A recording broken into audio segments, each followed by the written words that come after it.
Las últimas palabras que mi mamá me dijo antes de mi boda no fueron te quiero. Fueron, no esperes que vayamos. Colgué el teléfono, fui al baño, me acomodé el velo frente al espejo y me sonreí a mí misma, porque yo era la única persona en ese lugar que conocía toda la verdad y llevaba mucho tiempo sabiendo cómo eran las cosas. Quiero contar esta historia, no para justificarme ni para pedirte que tomes mi lado aunque sospecho que lo harás, sino porque llevo 2 años con algo atorado en el pecho que ya necesito decir en voz alta. A alguien que de verdad escuche. Así que aquí va. No voy a empezar desde el principio, sino desde donde importa. Un martes por la mañana, a inicios de marzo de hace 2 años, yo estaba en una obra en la parte oeste de Buncombe County, un desarrollo comercial. 12 acres de terreno en bruto que un desarrollador quería convertir en algo que pareciera haber estado ahí toda la vida. Mi trabajo como arquitecta paisajista básicamente es diseñar la ilusión de la naturaleza. Estudio la luz, el drenaje, las raíces que ya existen, cómo corre el agua después de una lluvia fuerte, y luego le digo a la gente dónde poner cada cosa para que todo se vea natural, inevitable. Estaba agachada cerca del límite este del terreno, tomando nota sobre unos tulip poplars que alguien había marcado para quitar, cuando escuché pasos sobre la grava detrás de mí. No volteé de inmediato. Seguía escribiendo. Y cuando por fin lo hice, había un hombre como a 3 metros, con casco amarillo, mirando no a mí, sino a los árboles. Tendría unos 30 y tantos, ropa de trabajo de verdad, no de la que se usa solo por apariencia. Sus manos estaban en esa posición típica de quien lleva años usando herramientas, medio curvadas, como si siempre estuvieran a la mitad de una tarea. Esas no son palomas, dijo. Lo miré, luego a los árboles, había aves moviéndose entre las ramas altas. Ya sé, le respondí, son killdeer. Él me volteó a ver, como evaluándome otra vez. Charadrius vociferus, dijo. Fingen tener el ala rota para proteger sus nidos. Si metes maquinaria ahí antes de que saquen adelante a sus crías, vas a tener un problema. Lo sé, repetí. Hubo un pequeño silencio. La grava crujió bajo sus botas mientras se acomodaba para ver el terreno completo. Soy Daniel Hargrove, dijo. Estoy a cargo de la fase de infraestructura. Claire Mercer, contesté. Yo me encargo de que la fase de infraestructura no mate nada que no tenga que morir. La comisura de su boca se movió, no exactamente una sonrisa, más bien como un gesto de acuerdo. Me parece justo, dijo. Y ya. Se dio la vuelta y se fue. Yo lo vi alejarse, no porque fuera especialmente llamativo aunque lo era, sino porque algo en la forma en que dijo me parece justo se me quedó rondando en la cabeza. Como una palabra que aprendes y de pronto empiezas a ver en todas partes. En las siguientes 2 semanas nos encontramos otras 3 veces en la obra. Cada vez decía algo que, en teoría, era sobre el trabajo pero también tenía algo más. La tercera vez me explicó que el sistema de drenaje viejo, debajo del lado este, estaba instalado al revés. Y que quien había diseñado el nivel original del terreno probablemente nunca había estado ahí después de una lluvia. ¿Tú sí?, le pregunté. El jueves pasado vine a las 6 de la mañana, dijo. Después de la tormenta, el agua se junta aquí, señaló, y también acá. Vas a tener que subir el nivel unos 10 centímetros, o tus plantas se van a ahogar en la primera temporada de lluvias. Tenía razón, completamente. Yo ya tenía pruebas de suelo que lo confirmaban. ¿Cómo sabes eso? Tú ves infraestructura, no paisajismo, le dije. Me miró con esa expresión que después reconocería bien, tranquila, paciente, como divertido de que yo pensara que su conocimiento tenía límites. Empecé como plomero, dijo. El agua siempre sigue la gravedad. Eso no cambia según lo que estés construyendo. Me quedé viéndolo un momento y luego anoté su corrección en mis notas. Ese mismo viernes me invitó a cenar. En toda mi vida adulta solo he llevado a 3 hombres a conocer a mi familia. No es modestia falsa ni una historia dramática, es simplemente la realidad de los estándares de mi mamá y lo que cuesta intentar cumplirlos. El primero fue cuando tenía 20 y tantos, arquitecto, buena familia, buen ingreso y totalmente equivocado en todo lo demás. Mi mamá lo aprobó en 15 minutos. La relación duró 8 meses y terminó mal. El segundo era profesor, brillante, buena persona, pero completamente inaceptable para Patricia Mercer. Ella encontró defectos, como siempre. Siempre encuentra algo. El punto es que yo ya sabía cómo funcionaban sus reglas y lo que realmente significa pasarlas. Nada de esto se lo conté a Daniel. Lo que sí le fui contando, con el paso de meses de cenas, mañanas de sábado y manejadas largas, fue casi todo lo demás, lo que quería para mi carrera, mis miedos. Como a veces llegaba a las obras al amanecer solo para tener un rato de silencio antes de que empezara el día, y que tenía una relación complicada con mi familia que aún no sabía cómo arreglar. Él escuchaba de verdad, no como la gente que solo espera su turno para hablar, sino de esa forma en la que semanas después recuerdan lo que dijiste y te hacen otra pregunta sobre eso. A los 6 meses, me contó el resto de quién era. Fue un jueves en la noche, en su departamento en Charlotte, un lugar que decía todo sobre él si sabías fijarte bien, nada de acabados lujosos ni luces de galería, pero muebles buenos, ya usados de verdad. Libreros con manuales técnicos junto a novelas de bolsillo gastadas. En la cocina tenía una cafetera de nivel profesional sobre la barra, y en lugar del típico bloque de cuchillos, había un juego de llaves Allen pegadas en una tira magnética. En el refri, sostenido con un imán con forma del estado de Carolina del Norte, había una impresión de un artículo de revista. Tenía anotaciones hechas a mano, con una letra que después reconocería como la suya, llamar a Mike, revisar especificaciones de drenaje antes del jueves. El artículo estaba volteado, no se veía el título. Lo noté, pero no pregunté. Él se sentó frente a mí y dijo, sin hacerlo dramático, hay algo que debería contarte. No es que lo haya estado ocultando, solo quería esperar a estar seguro de que no fuera la razón por la que estás aquí. Dejé el tenedor sobre la mesa. Me lo contó. Y me quedé procesándolo un buen rato. No por sorpresa, porque en realidad, ya con la información completa, no era tan inesperado. Lo que me hizo pensar fue darme cuenta de que eso no explicaba quién era él ni cambiaba lo que yo quería que fuera en mi vida. ¿Esperabas otra reacción?, le pregunté. No sabía qué esperar, dijo. La mayoría de la gente, yo no soy la mayoría, lo interrumpí. La esquina de su boca se movió otra vez, esa media sonrisa que ya conocía. Sí, ya me di cuenta, respondió. Esa noche manejé de regreso con las ventanas abajo, a pesar del frío, pensando no tanto en lo que me había dicho, sino en algo que mi mejor amiga Ren me había dicho la semana anterior. No puedes amar a alguien hasta convertirlo en lo que necesitas. Solo puedes amarlo y ver qué decide ser. Yo había pensado que hablaba de Daniel. Pero parada en un semáforo, con el aire frío de marzo entrando y la ciudad brillando alrededor, empecé a preguntarme si en realidad hablaba de alguien más. Tomé una decisión antes de llegar a mi salida.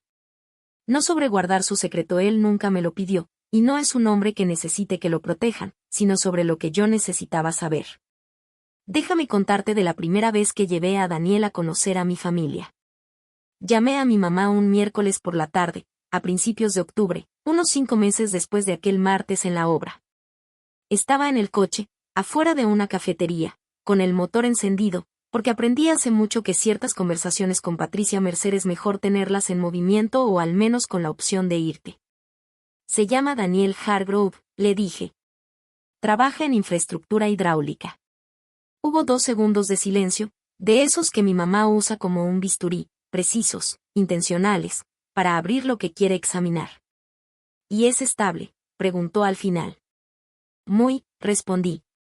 Bueno, veremos. Manejé de regreso con la calefacción prendida y la radio apagada. La cena quedó para un domingo de noviembre. Mi mamá había cambiado el mantel, lo noté en cuanto entramos. El azul de diario ya no estaba. En su lugar, había puesto el de lino color marfil, el que usa cuando quiere impresionar o evaluar, dependiendo de la noche. Esa diferencia, por mi experiencia, casi nunca se nota hasta el postre. Daniel llegó directo de una visita a una obra en Rutherford County. Se cambió, traía jeans, una camisa verde oscuro y botas de trabajo limpias, pero claramente de trabajo. Y su troca era su troca, una Ford F-250 azul marino con el logo de su empresa en la puerta del copiloto, Hargrove Infrastructure Solutions, en letras pequeñas, de esas que solo lees si te fijas bien. Traía una canasta de regalo de Whole Foods, con moñito de rafia y una tarjetita escrita a mano. Se la dio a mi mamá en la puerta con las dos manos, como alguien que de verdad quiere entregar algo bien, y dijo, la compré de camino, no sabía bien qué le gusta. Mi mamá la recibió con esa sonrisa que usa cuando ya decidió qué piensa de alguien. ¡Qué detalle!, dijo. Mi papá, Gerald, le dio la mano en el pasillo, ese apretón típico entre hombres para medirse, y soltó un pásale, que es lo que dice cuando no sabe bien qué más decir. Mi hermana Jennifer llegó 7 minutos tarde, me dio un beso en la mejilla sin tocarme realmente, y evaluó a Daniel como evalúa todo, rápido, con criterios que nunca escribe, pero que siempre tiene clarísimos. Nos sentamos los 4 y yo ayudé a mi mamá a servir la comida. A ver, Daniel, empezó mi papá ya en la mesa, inclinándose un poco hacia adelante con las manos juntas, como si estuviera dirigiendo una entrevista que nadie le pidió hacer. ¿Qué tipo de contratos manejas exactamente? Infraestructura de agua, respondió Daniel. Servicios, sobre todo, plantas de tratamiento, redes de distribución. También hacemos drenaje comercial y control de inundaciones. Y hay demanda para eso, dijo mi papá. Suficiente para mantenernos ocupados, contestó Daniel. Mi papá asintió despacio, como guardando esa información. ¿Y tu empresa es local? Base en Asheville, con oficinas en Charlotte, dijo Daniel. Pero trabajamos en todo el sureste, Carolina del Norte y del Sur, Tennessee, Georgia y algunos contratos federales. Contratos federales, repitió mi papá, con ese tono de alguien tratando de acomodar esa idea dentro de lo que esperaba y sintiendo que no encaja del todo. Mi mamá casi no había dicho nada, estaba cortando su pollo. Jennifer, enfrente de mí, estaba en el celular debajo de la mesa. Lo sabía por el ángulo exacto de su barbilla y lo quieto de su cuerpo, nunca ha sido buena para disimular. La vi deslizar, detenerse, fruncir el ceño, seguir buscando y luego poner esa cara que pone cuando algo no confirma lo que ya creía. Dejó el teléfono sobre su pierna y tomó su vaso de agua.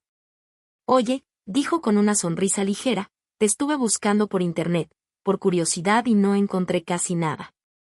Casi no tienes presencia en redes, dijo Jennifer. Lo sé, respondió Daniel tranquilo, nunca le he visto mucho caso. Qué curioso, contestó ella con ese tono que usa cuando algo no le interesa en lo más mínimo. Y la conversación siguió, como siempre pasa.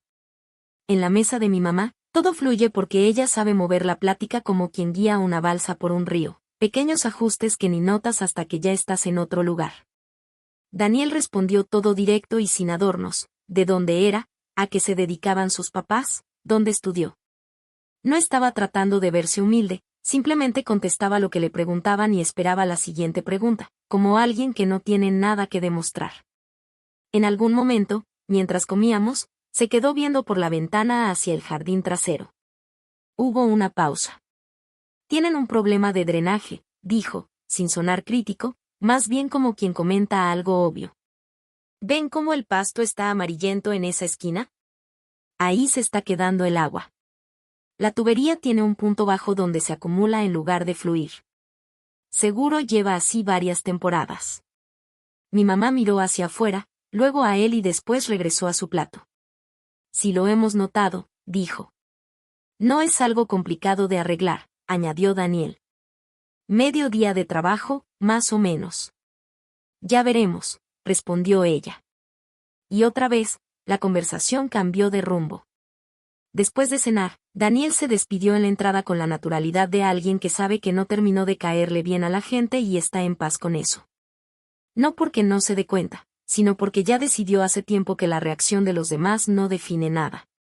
Le dio la mano otra vez a mi papá, le agradeció a mi mamá por la cena, y me miró con una expresión que decía muchas cosas sin decir ninguna. Luego se subió a su troca y se fue. Mi mamá y yo nos quedamos en la cocina, ella lavando, yo secando, como lo hemos hecho desde que yo tenía 8 años, parada en un banquito, y nada ha cambiado desde entonces. Se ve muy sincero, dijo. Usó sincero de esa forma en la que una palabra puede significar dos cosas al mismo tiempo. Lo es, respondí. ¿Y esto va en serio para ti? No lo dijo como pregunta. Sí, contesté. Dejó un sartén en el escurridor y me miró directo, como cuando quiere asegurarse de que algo se entienda bien. Me preocupa, hija. Ya sabes cómo soy. Sí, lo sé, le dije. Terminé de secar, colgué el trapo y me fui. Manejé de regreso a casa con las ventanas cerradas y la calefacción prendida, pensando en lo que había dicho y en lo que realmente quiso decir, que casi nunca es lo mismo. 3 semanas después de esa cena, un jueves por la mañana, mi mamá me llamó. No era para hablar de Daniel directamente. Así no es como ella hace las cosas. Llamó para hablar primero de la remodelación de una vecina, luego de la hija de una prima que acababa de comprometerse con un hombre de finanzas y después, como siempre pasa con ella, como si el tema llegara solo, empezó a hablar de mí. He estado pensando, dijo. Yo asumí de inmediato que era sobre Daniel. Claro, cariño, no estoy diciendo que no sea un buen hombre, hizo una pausa de esas que usa, como pianista antes de una parte difícil, no porque dude, sino para asegurarse de que estás escuchando bien. Solo te digo que pienses en lo que estás eligiendo para tu vida. Yo estaba parada junto a la ventana de la cocina. El árbol del patio trasero se había puesto amarillo de un día para otro, como pasa en la sierra. Un día está normal y al siguiente parece que se está incendiando. ¿Qué necesitarías ver en él, mamá?, le pregunté. Específicamente, ¿qué sería suficiente? Hubo otra pausa, más larga. Y entonces lo dijo. Habló de la trayectoria profesional, de contactos, de los círculos correctos, sin parecer consciente de lo que esa frase realmente implicaba. Habló de los antecedentes de una persona, de estabilidad a largo plazo, de lo que la gente ve cuando mira a una pareja y la impresión que eso deja y de cómo esas impresiones importan más de lo que la mayoría quiere aceptar. Yo la escuché toda. Pero debajo de sus palabras yo oía otra cosa, una lista sin final, un estándar que se movía, una barra que no estaba puesta para ser alcanzada, sino para mantenerte siempre intentándolo. Eso no es él, le dije cuando terminó. Entonces, ¿qué me estás diciendo realmente? Silencio. De ese de verdad. Lo que te estoy diciendo, dijo al fin, con cuidado, es que no te educamos para conformarte. Dijo conformarte como quien ya ensayó esa palabra en privado antes de soltarla en voz alta, seguro de cómo quería que sonara. Miré el árbol amarillo. Buenas noches, mamá, le dije. Hablamos pronto, Clare, respondió. Colgué el teléfono, lo dejé en la barra y me quedé ahí un rato sin pensar en nada en particular, solo viendo el árbol. Algo se había aclarado, no cambiado, aclarado. Como una foto que por fin entra en foco y te muestra algo que ya habías visto a medias. Mi hermana llamó 2 días después. Jennifer ve las cosas desde otro ángulo que mi mamá, o mejor dicho, ella ni siquiera las ve venir, simplemente está ahí y suelta lo que piensa, y eso a veces es más suave y a veces bastante peor.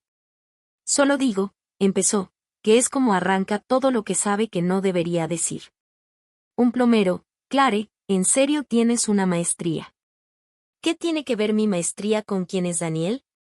Tiene todo que ver con lo que la gente ve cuando los ve juntos. Lo que la gente hizo una pausa. No era el tipo de pausa de mi mamá. Era más bien Jennifer quedándose sin camino. No sé la gente, dijo al final. ¿Qué gente, Jen, la importante? Suspira. Ese tipo de suspiro de alguien que ya está cansado de explicar lo obvio. Ya sabes a qué me refiero. La verdad no. Lo dejó ir ahí.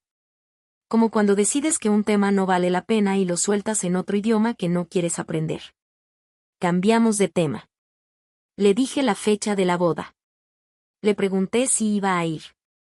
Se rió. Se rió de verdad, rápido, como si la pregunta fuera más absurda de lo que esperaba. Honestamente, dijo, preferiría perderme mi propio funeral. Sin ofender. Ninguna ofensa, le dije. 40 minutos después me mandó un mensaje. Pede lo volví a buscar mejor. Dice más de 12,000 empleados en LinkedIn, ¿eso qué significa? ¿Es mucho para plomería? Lo leí 2 veces, guardé el teléfono, lo saqué otra vez. Le respondí, sí, Jen, es bastante. No contestó. Ese fin de semana se lo conté a Daniel. Estábamos en su mesa de la cocina un domingo en la noche.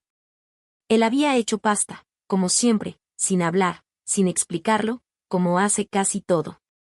Yo le conté todo, la llamada de mi mamá, la conversación con Jennifer, el tono, lo que me estaban pidiendo sin decirlo directamente y lo que yo no estaba dispuesta a dar.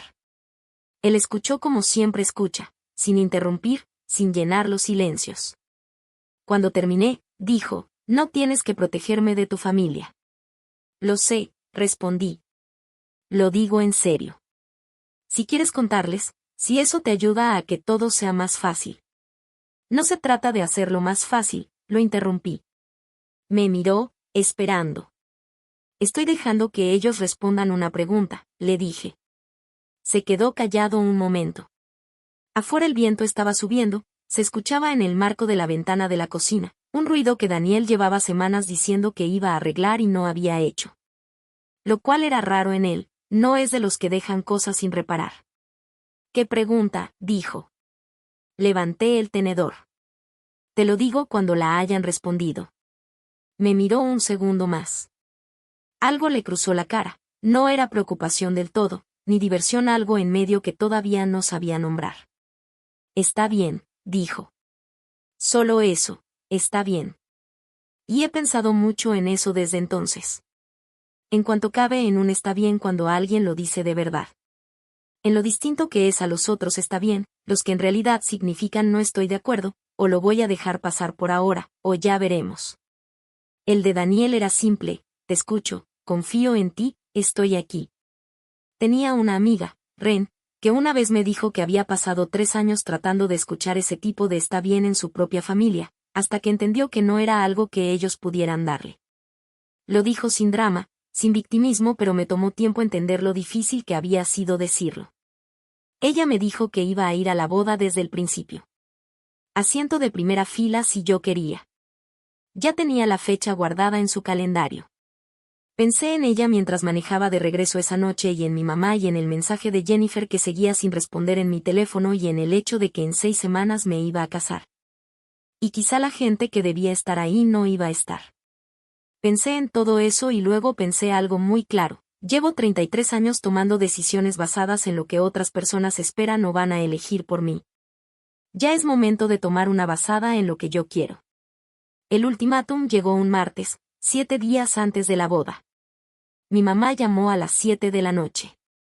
Mi papá también estaba en la línea, podía oír su respiración, ese silencio cuidadoso de alguien que está ahí pero no quiere estarlo del todo. Ya lo habían planeado juntos, o mejor dicho, mi mamá lo había planeado y mi papá solo había aceptado estar al lado.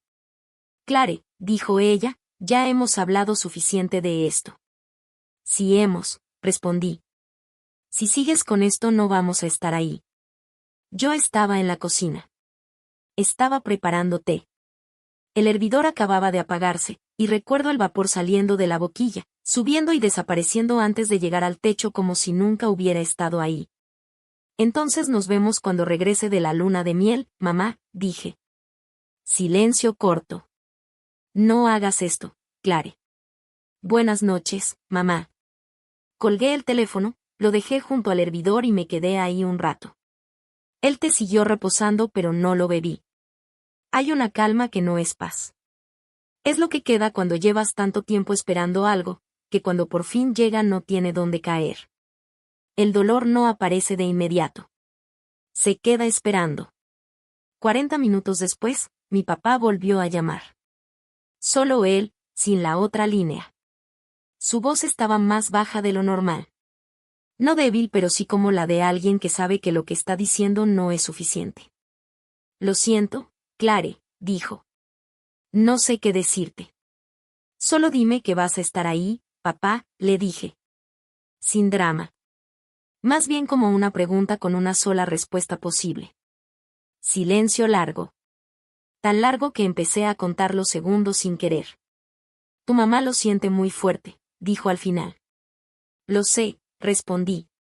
Otro silencio. Y entendí ese silencio. No era el de mi mamá, calculado, estratégico, era otro. Era el de alguien que ya decidió, pero no puede decirlo. O no puede decir que no y tampoco puede mentir diciendo que sí. Y ahí quedó el aire entre los dos con esa tristeza muy específica de alguien que te ama, pero nunca se ha permitido que ese amor lo vuelva valiente. Te llamo luego, papá, dije. Ten cuidado manejando, respondió. Colgué. Y me senté en el piso de la cocina. No fue dramático, simplemente no llegué a la silla. La espalda contra el gabinete, las rodillas arriba, el frío del azulejo atravesándome el pantalón. Me quedé ahí sentada hasta que el té se enfrió, hasta que el cuarto se fue oscureciendo y me di cuenta de que ni siquiera había encendido la luz. Luego me levanté, tiré el té al fregadero y fui a preparar mi maleta para quedarme en el hotel. La noche antes de la boda, Ren se durmió a las 9:30. Desde el martes ya me venía pidiendo perdón por eso, porque tenía un vuelo temprano al día siguiente, después de la ceremonia, algo de trabajo que no podía mover, y necesitaba descansar.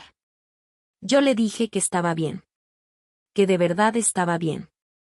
Me acosté en la cama del hotel y estuve como 2 horas escuchándola respirar desde la otra cama, viendo el techo sin pensar en nada. Y a las 11:15 me levanté, fui al baño y cerré la puerta muy despacio. Me senté en el piso, con la espalda pegada al costado frío de la tina. El azulejo era blanco, el boquín gris, y la lucecita nocturna del enchufe apenas iluminaba lo suficiente para ver, pero no para servir de nada. Afuera, en Asheville, se oían de vez en cuando coches pasando sobre la calle mojada. Había llovido antes, ya no. Yo no planeaba llorar. Nunca lo planeo. Solo pasa. Llega solo, sin avisar, una presión en los ojos, y de repente ya están las lágrimas ahí, como si siempre hubieran estado. Me tapé la boca con la mano y respiré por la nariz, dejándolo salir. Y quiero ser clara, no estaba llorando por la boda. Sé cómo suena eso, una noche antes, sola en el baño, y uno pensaría eso. Pero no era miedo. No era duda. Era otra cosa. Era duelo. Y ese duelo tenía forma, lugar y un año específico. Tenía 16 años. Y se llamaba Marcos. Tenía el cabello cayéndole en la frente cuando se reía, y una risa que le salía desde el pecho y se le iba abriendo hasta la cara. Era la primera persona que me hizo sentir interesante. No como un proyecto, no como la hija de alguien, sino interesante por mí misma. Pensaba que yo era graciosa. Leían los mismos libros y discutíamos sobre ellos. Vivía a 6 cuadras de mi casa y su papá tenía abejas. Un día, mi mamá se sentó conmigo en la mesa del desayuno y me dijo, nosotros no somos ese tipo de personas.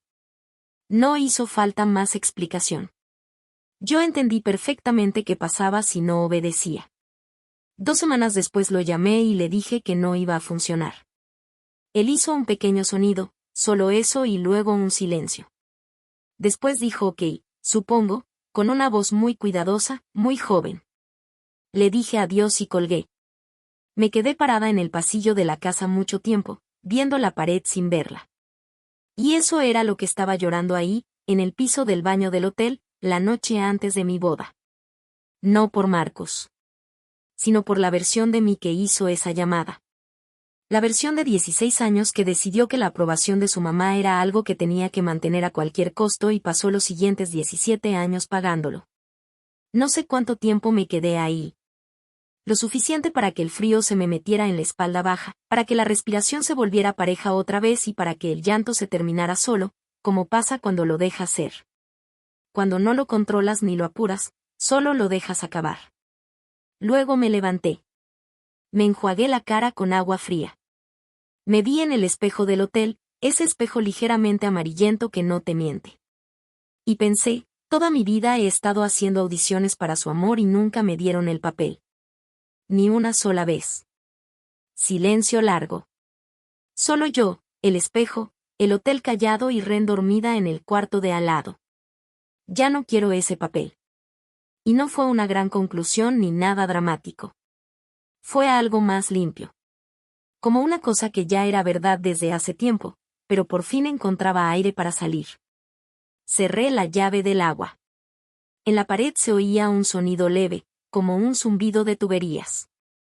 Ese tipo de ruido que Daniel me había explicado una vez, cuando arregló el lavabo de mi baño. Se había agachado con sus herramientas unos 20 minutos sin quejarse, luego se levantó, se lavó las manos y dijo, ya quedó. Como si fuera lo más normal del mundo llegar, arreglar algo y no necesitar reconocimiento por eso. Me quedé en la puerta del baño un momento escuchando. El sonido se estabilizó. Las tuberías estaban bien.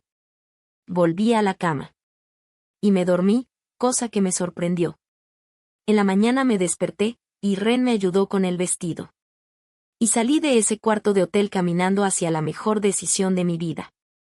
La mañana de mi boda había tulipanes en la ventana. Rosas. En un vaso que traje de mi casa porque el hotel no tenía nada con el cuello lo suficientemente angosto. Los había cortado de mi propio jardín 2 días antes, los envolví en papel húmedo y los llevé en el asiento de atrás del coche. Como se carga algo frágil pero importante. Con cuidado, sin hacerlo espectáculo. Se abrieron durante la noche. Estaban completamente abiertos ya. Y cuando entró la luz de la mañana entre la cortina, les dio en un ángulo que sentí que quizá iba a recordar toda mi vida. Ren ya estaba despierta. Hizo café con la cafetera del cuarto y dejó una taza en la mesita de mi lado sin despertarme. Todavía estaba caliente cuando la tomé, lo cual significaba que había estado atenta a la hora en que normalmente me despierto. Así es Ren, se da cuenta de todo y hace cosas con eso sin esperar que alguien se lo aplauda. No hablamos mucho mientras me ayudaba con el vestido. No hacía falta. Subió el cierre, acomodó una arruga en la cintura, y luego se quedó detrás de mí viéndonos a las dos en el espejo de cuerpo entero. La forma en que miras algo que quieres recordar con precisión. ¿Estás bien?, me dijo Ren. Lo pensé un segundo de verdad. No actuándolo, no por compromiso sino porque se lo merecía. Estoy a punto de casarme con el mejor hombre que he conocido, le dije. En el lugar más bonito en el que he trabajado. Estoy mejor que bien. Ren me puso las manos en los hombros un momento. Solo eso. Luego dio un paso atrás. Entonces vámonos. El lugar de la ceremonia era un jardín que yo misma había diseñado 2 años antes de la boda. Un proyecto que me llegó por recomendación, en una propiedad privada en la ladera este de las montañas afuera de Asheville. Me pasé 6 semanas solo en el plan de plantación, pastos nativos en capas, plantas perennes que florecen tarde. El camino de piedra que no iba directo sino que rodeaba el pequeño grupo de árboles de Serviceberry en el límite norte. Calculé hasta la última semana de floración, justo en la 3ª semana de abril. Hice las cuentas de las flores. Siempre supe que este era el lugar. Las sillas estaban acomodadas en 2 lados, con un pasillo en medio. Lo vi apenas doblé la esquina del muro de piedra abajo, antes de que nadie me viera a mí. Un lado era de Daniel, el otro era el mío. El de Daniel estaba lleno. Su mamá en la primera fila ya llorando, su esposo con la mano sobre la de ella. Su tío Kenny al que había visto una vez en Navidad y que tenía una voz que siempre sonaba más fuerte de lo que pretendía inclinado para decirle algo al de al lado. 6, 8, 10 filas de gente, cálida, ruidosa, invadiendo un poco el pasillo. Gente que lo había conocido toda su vida y que había llegado sin que nadie los empujara. Y luego mi lado. 6 sillas vacías con pequeños ramos de rafia blanca amarrados atrás. Me quedé viéndolas un momento. Solo uno. Lo suficiente para verlas bien. 6 sillas. La rafia estaba fresca. Yo misma le pedí al florista que hiciera a ambos lados iguales, sin importar nada más. Después levanté la mirada. Y ahí estaba Ren, sentada en la segunda fila del lado de Daniel, porque una semana antes me había preguntado en qué lado debía sentarse y yo le dije en el que tú quieras. Y al parecer decidió que el que quería era lo más cerca posible del centro de todo. Cuando me vio, levantó la mano. No fue un saludo como tal. Fue apenas un gesto, una señal suave, te veo, no estás sola. Acomodé mi velo en el espejito compacto que Ren había dejado en la bolsa del ramo. Lo enderecé. Guardé el espejo. Y empecé a caminar. Daniel estaba al final del pasillo, con las manos sueltas a los lados y esa expresión que aprendí a leer en 2 años, no la actuación de una emoción sino la emoción misma, sin adornos. Me estaba viendo como nadie me había visto nunca. ni antes, ni después. Era como si él hubiera estado buscando la palabra correcta para mí y justo en ese momento por fin la hubiera encontrado. Cuando llegué a él, tomé sus manos. Estaban cálidas, un poco ásperas, exactamente como las recordaba. Perfectas. El oficiante hizo la ceremonia corta, como yo pedí, porque he estado en demasiadas bodas donde la gente confunde largo con importante. Daniel escribió sus propios votos. Tenía una tarjetita en la mano, pero casi no la miraba. Blair, dijo, nunca he necesitado que alguien sepa quién soy. Me ha estado bien así por mucho tiempo, pero contigo sí quiero que me conozcas. Todo. Completo. Y eso es nuevo para mí. Pausa. Hablaba como siempre habla, dice lo que tiene que decir y luego se detiene. He pensado por qué es nuevo y lo único que se me ocurre eres tú. Otra pausa. Y no voy a ser mejor diciendo esto de lo que soy ahora. Así que lo voy a dejar aquí antes de arruinarlo. Me miró. Te amo. Eso es todo. Me reí. La mayoría de la gente también. Los míos fueron más cortos. Los escribí atrás de un recibo y me los aprendí manejando hacia allá. Después de que el oficiante nos declaró esposos, la gente del lado de Daniel hizo ese tipo de ruido cálido, espontáneo, de personas que de verdad se alegran cuando algo les sale bien a los suyos. Caminamos por el jardín hacia la terraza donde era la recepción. Y ahí tuve el pensamiento que me había prometido dejarme tener. Es la primera vez en mi vida que traigo a alguien a mi mundo y es exactamente quien necesito que sea. No quien ella querría. No quien la gente espera. Quien yo necesito. Me dejé sentir eso unos segundos. Tal vez 4. Y luego ya había gente que saludar, copas que sostener. La mamá de Daniel me abrazó como si en menos de 10 segundos pudiera resumir toda una relación. El tío Kenny dio un brindis. Ya llevaba 2 copas de champaña y claramente iba por la tercera. Se levantó sin que nadie se lo pidiera, así es él, se aclaró la garganta y dijo. Quiero decir algo de este muchacho, porque seguro muchos aquí no conocen ni la mitad de la historia. Yo siempre decía, pregúntenle a mi esposa Linda, yo siempre decía, ese muchacho va a terminar arreglándole tuberías al gobernador. Risas. Y mírenlo ahora bien vestido y todo, añadió. Más risas, de esas cálidas, genuinas. Levantó su copa. Daniel y Blair, que siempre les fluya todo como debe fluir. Otra carcajada. Daniel negó con la cabeza despacio y me miró. Y en su cara había una ternura muy específica, de esa que sientes que no te has ganado todavía, pero que de todos modos te están dando. Y pensé que quizá me iba a pasar el resto de mi vida tratando de merecerla.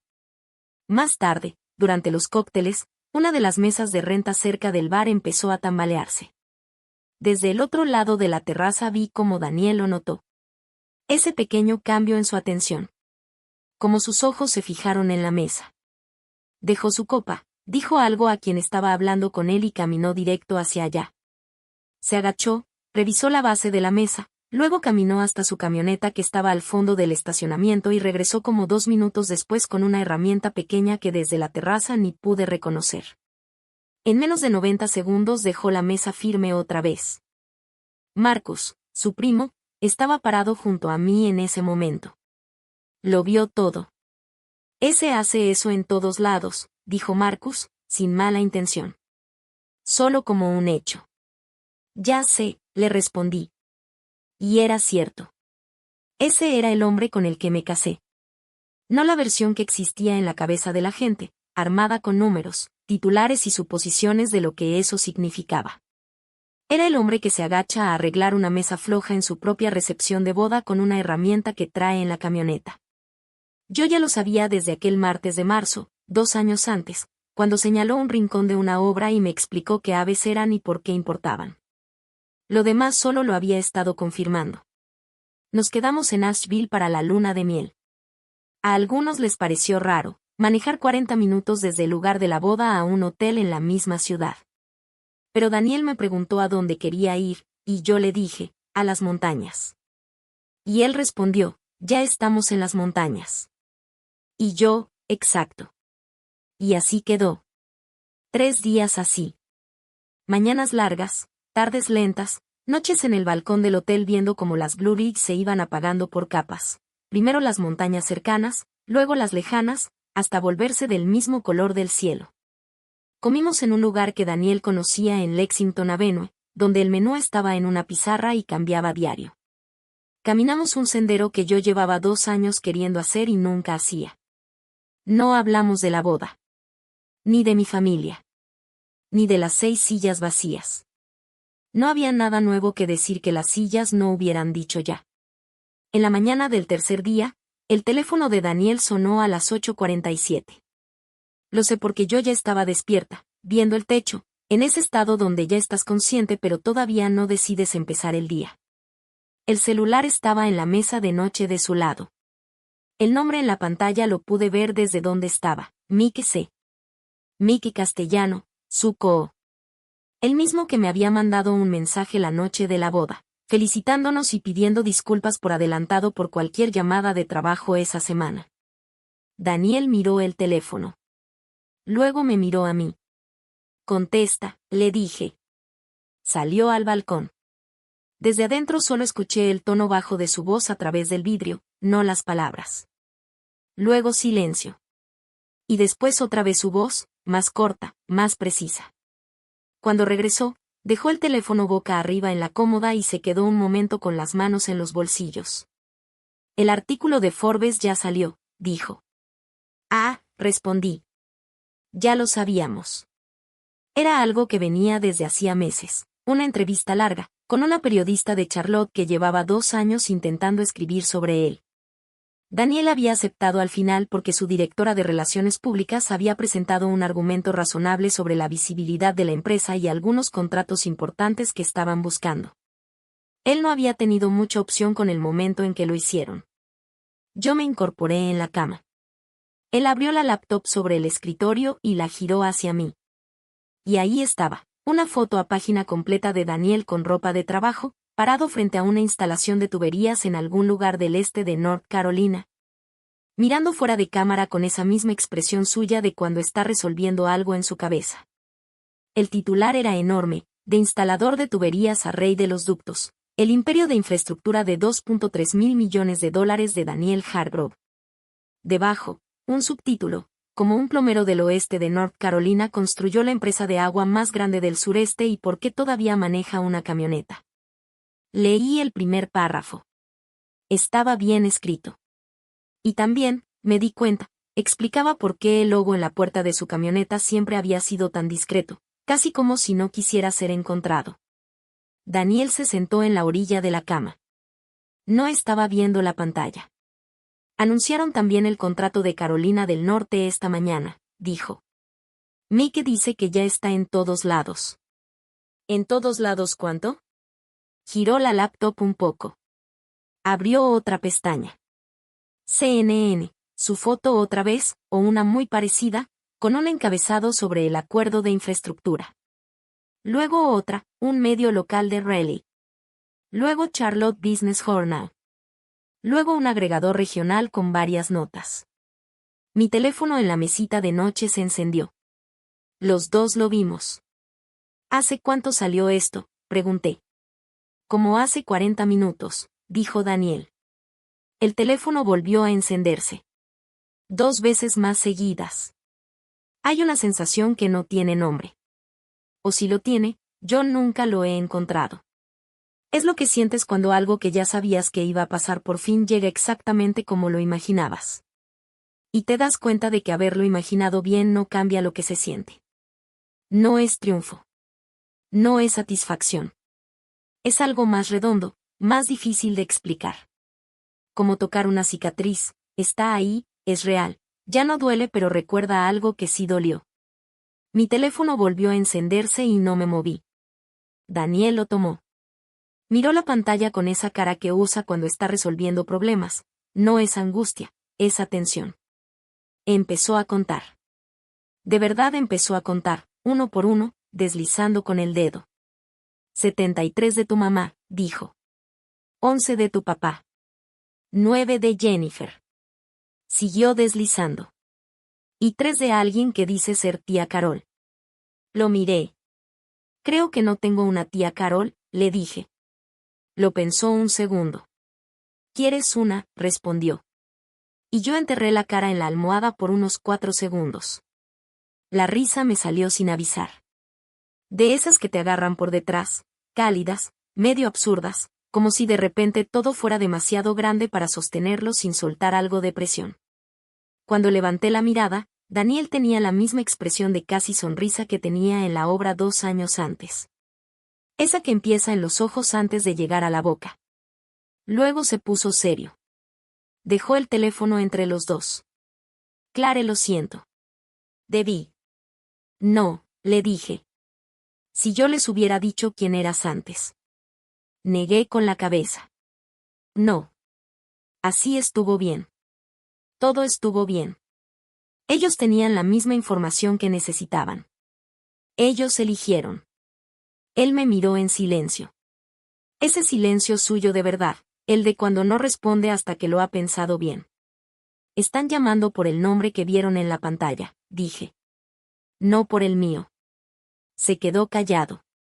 Eso no cambia lo que yo sé, añadió después. De quién llamó y de quién no. Afuera, las montañas seguían igual. La luz se movía sobre la cresta como siempre en la mañana, lenta, sin comprometerse, sin prisa. Mi teléfono volvió a encenderse entre nosotros. Lo tomé, lo puse boca abajo en la mesita y ya no lo miré. Luego agarré el menú de servicio a la habitación. ¿Qué quieres desayunar?, le pregunté. Él tomó el otro lado del menú. Pedimos huevos. Los comimos en el balcón.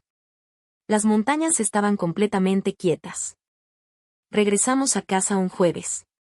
La casa de Daniel, ahora nuestra casa, una construcción tipo Craftsman en un camino tranquilo a las afueras de Asheville, con porche techado y más terreno del que cualquiera de los dos necesitaba realmente. Olía a casa cerrada por una semana. No olía mal, solo estaba detenida. Como si el tiempo hubiera estado conteniendo la respiración. Abrí las ventanas. Hice café. Desempacé las maletas. Pasé la tarde haciendo esas cosas normales que haces cuando la vida normal regresa, porque siempre regresa. Y eso es lo raro y lo tranquilizador de volver de algo grande. 2 días después, un sábado en la mañana, estaba en la cocina cortando verduras para sopa cuando sonó el timbre. Lo supe antes de abrir. No sabría explicarlo. No los estaba esperando. No tenía ninguna razón para esperarlos ese día. Pero cuando caminé por el pasillo y miré por la ventanita de la puerta, no me sorprendió lo que vi. Mi mamá y mi papá en el porche. Mi mamá iba arreglada, blazer, buenos zapatos, el cabello bien hecho. Traía una bolsa de regalo con listón verde, papel color marfil adentro. Mi papá estaba un paso atrás, ligeramente hacia la izquierda, con las manos en las bolsas del saco, con esa postura de quien sigue un plan de otra persona. Jennifer no venía con ellos. Lo noté. No dije nada. Y abrí la puerta.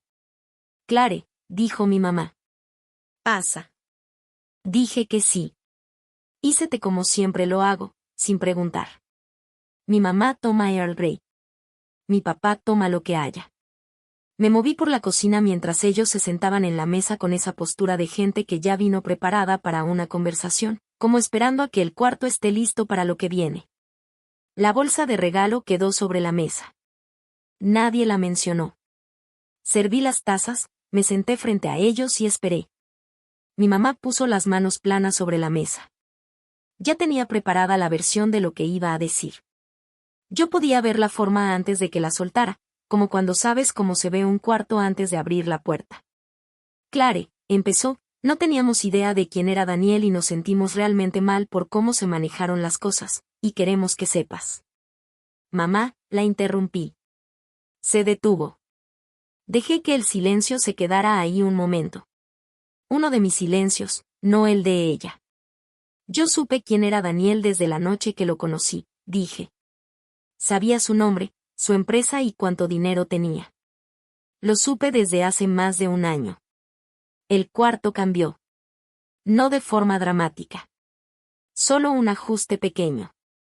Como cuando entra aire por una ventana abierta. Mi mamá me miró. mi papá también. Ninguno habló por varios segundos. ¿Lo sabías?, dijo mi mamá. No era pregunta, era proceso. Sí, le dije. ¿Y no nos lo dijiste? No. Se quedó callada. La vi pensando rápido, acomodando todo en su cabeza, reorganizando la historia para que tuviera sentido. Siempre hace eso. Es muy buena en eso. ¿Por qué?, preguntó al final. Porque necesitaba responder una pregunta, dije. Antes de casarme necesitaba saberla y solo había una forma de hacerlo. Los miré a los dos. Si él hubiera sido solo un plomero, dije. Solo un hombre que arregla tuberías, maneja una camioneta de trabajo y llega con una canasta del súper, si eso fuera todo lo que era y todo lo que iba a hacer, ¿ustedes habrían venido a la boda? Silencio. El verdadero silencio. No el incómodo, el real. Mi mamá respiró. Tienes que entender, nosotros estábamos preocupados por tu futuro, por estabilidad, por... Esa no es la respuesta, le dije. Se detuvo. Es una explicación, continué. He tenido muchas. Sé cómo suenan. La miré directo. Estoy haciendo otra pregunta. Mi mamá me vio con una cara que nunca le había visto. No era sorpresa del todo. No era reconocimiento tampoco. Era algo en medio. Algo que todavía no terminaba de llegar. Nosotros, empezó. Mamá. Una sola palabra. Silencio otra vez. Me volteé hacia mi papá. Él había estado muy quieto todo el tiempo, las manos en las piernas, la mirada fija en la mesa. Él hace esto cuando no sabe qué hacer y ya se le acabaron las formas de evitar tomar una decisión.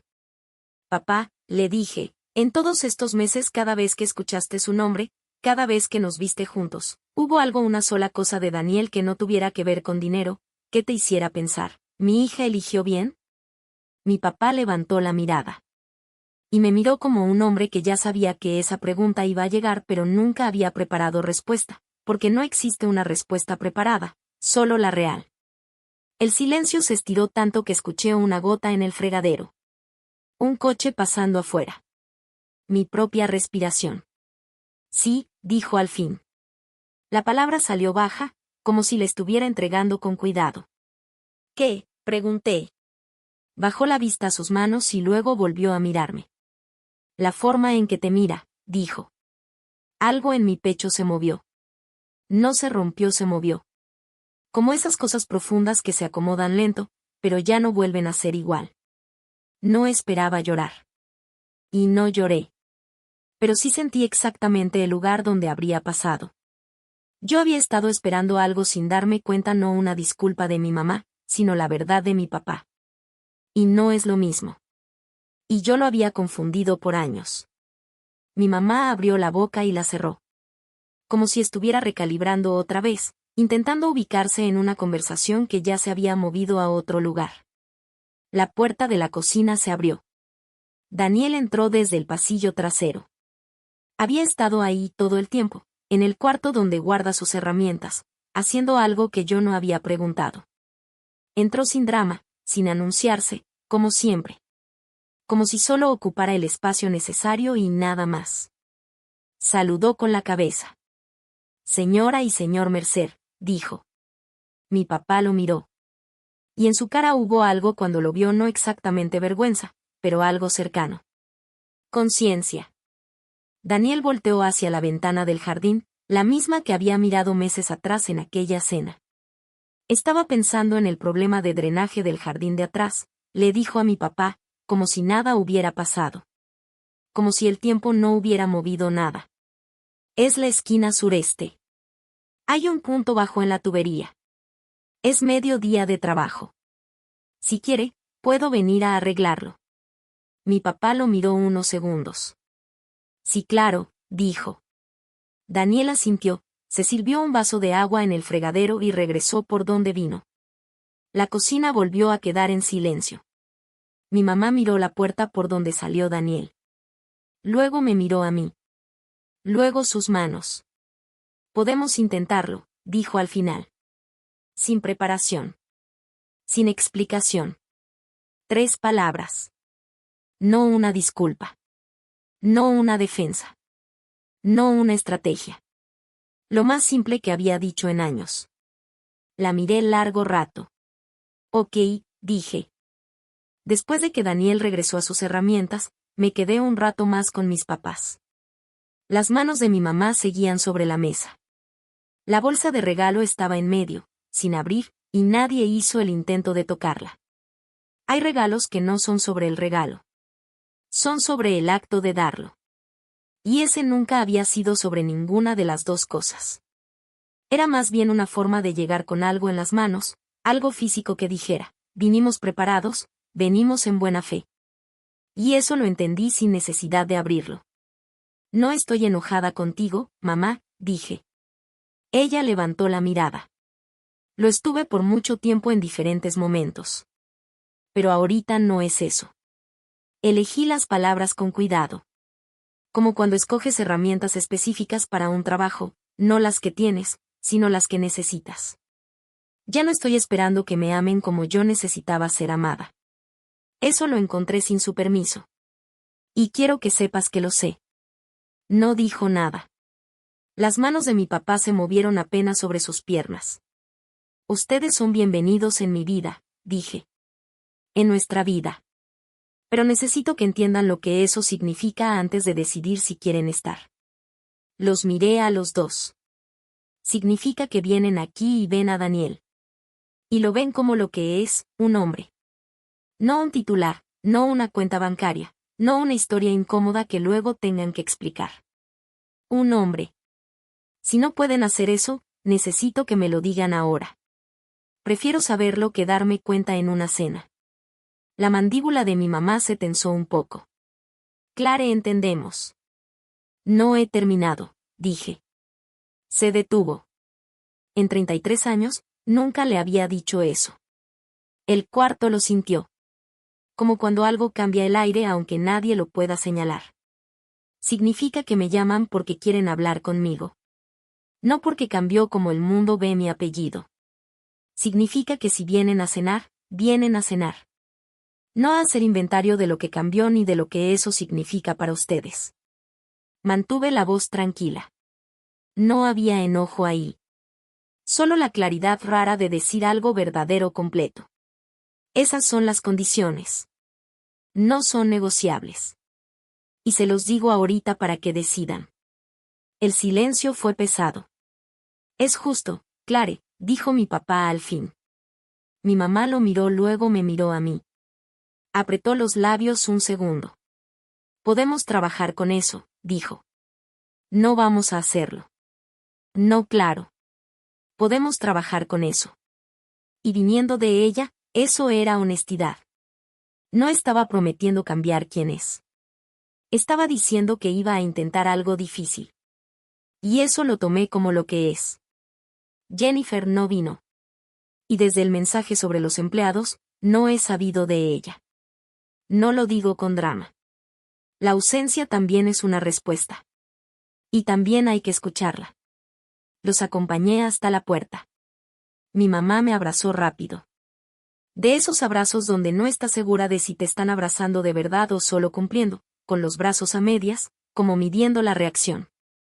Mi papá sí me sostuvo un poco más. Olía al mismo aftershave de toda la vida. Y me quedé ahí un segundo más del necesario. Te quiero, Clare, dijo en mi cabello. Lo sé, papá, le respondí. En la puerta, mi mamá se detuvo. Volteó a ver la casa, el porche, el jardín, el terreno que ya empezaba a ponerse verde en las orillas. Es una propiedad muy bonita, dijo. Yo también la miré. La hilera de arbustos del límite norte ya estaba empezando a brotar. Me había dado cuenta esa misma mañana. Sí lo es, dije. Y entonces me vino algo a la mente. Algo que Ren me había dicho meses antes y que yo había guardado sin entender del todo en su momento. Lo dije en voz baja, no para demostrar nada, solo porque era verdad y justo en ese momento tenía que salir. Ren me dijo una vez que no puedes amar a alguien hasta convertirlo en lo que tú necesitas que sea.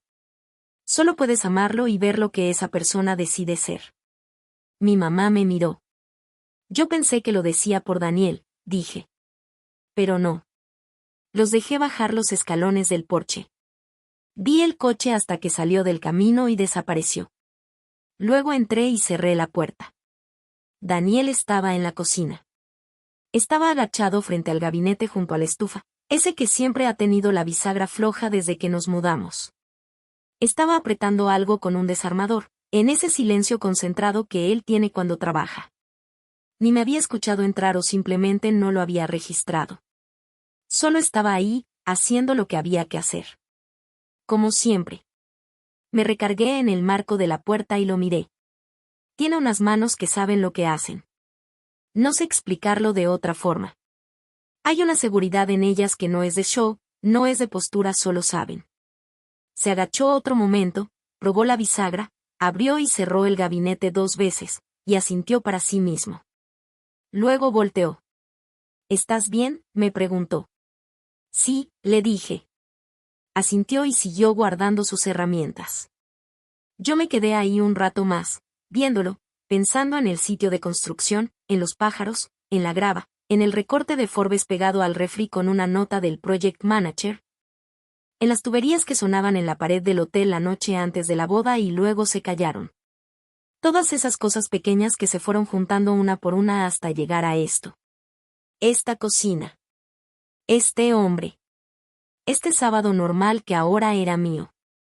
97 llamadas perdidas. Todavía no he contestado ninguna de esas llamadas. Pero 2 días después de que mis papás se fueron, mi papá me mandó un mensaje.